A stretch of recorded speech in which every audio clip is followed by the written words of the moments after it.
So let's look at this guy's extremist ideology. It's quite interesting.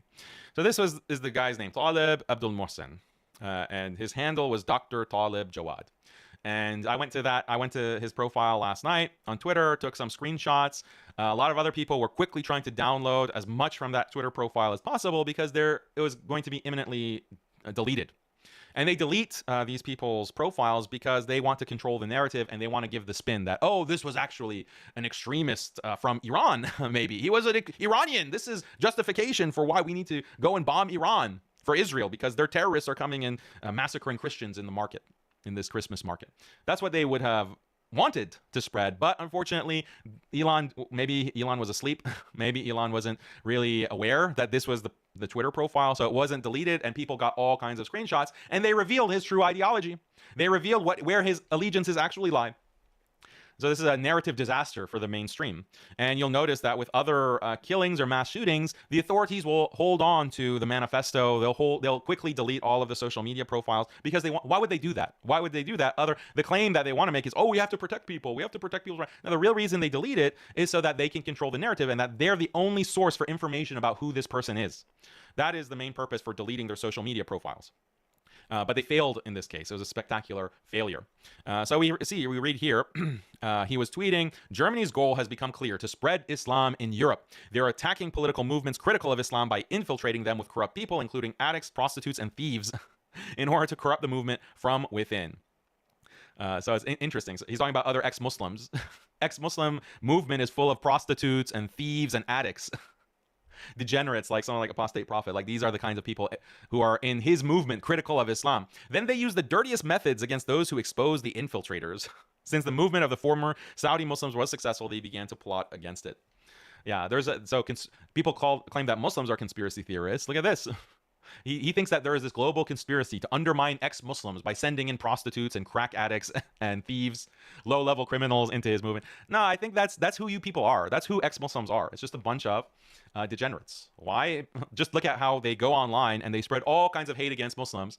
Oh, I hate Islam because my mom didn't let me have a boyfriend and didn't let my boyfriend run a train on me. Oh, I'm so oppressed. That's why I hate Islam. Oh, I'm ex-Muslim because my daddy didn't let me drink my brains out. Oh, I wanted to drink so bad, just like all my other friends, all my white friends and all my European friends. Oh, but he didn't let me do that, so now I hate Islam. Oh, that's their whole story.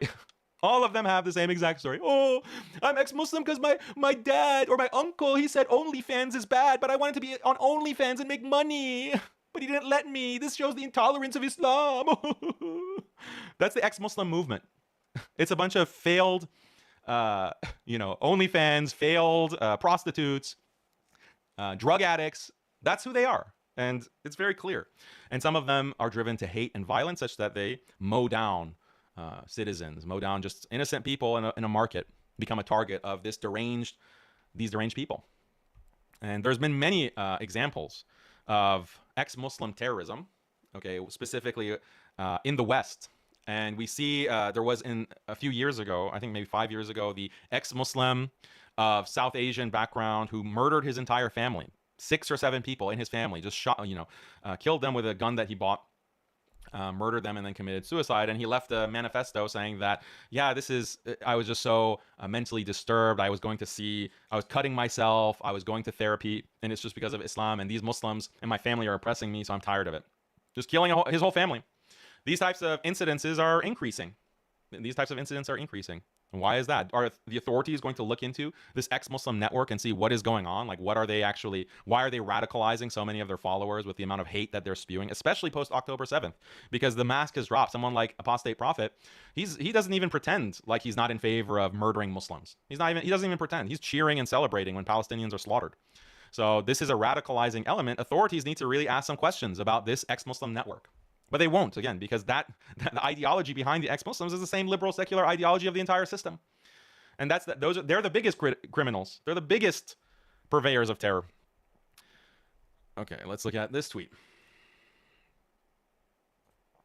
First, I assure you that if Germany, so this is also this guy, Talib.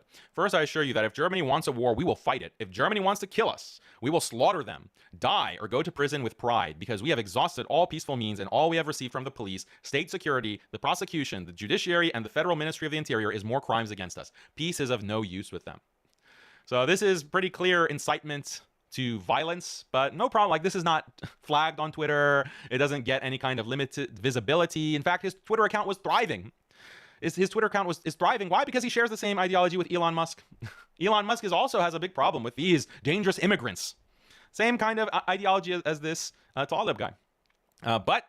So that's the thing with Twitter. Certain accounts are flagged. Certain accounts are deboosted and throttled, like my account.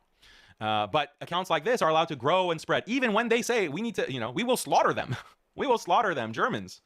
No problem. There's nothing. There's no one monitoring this account. There's no one deboosting his tweets, putting, visibility limitations on his tweets, even when he's explicitly saying we will slaughter them. That's called ex-Muslim privilege. That's the privilege that you get as an ex-Muslim, especially if you're a Zionist ex-Muslim, which, as we see, he's a hardcore Zionist. You get certain privileges. You can, on Elon Musk's Twitter, you can call for slaughtering people. Oh, no problem. That's your opinion, and it's not against the law to have that opinion. But if you say one thing about the Talmud, if you say one thing about Zionism in general, like Zionism is this or that, and look at the control that Zionists have in these governments, oh, that's hate. Oh, you're inciting violence. You're inciting violence against Jews, against Zionists. This is a crime. Crime where? Isn't this free speech? Isn't this free speech? But if you explicitly say we will slaughter them, no problem.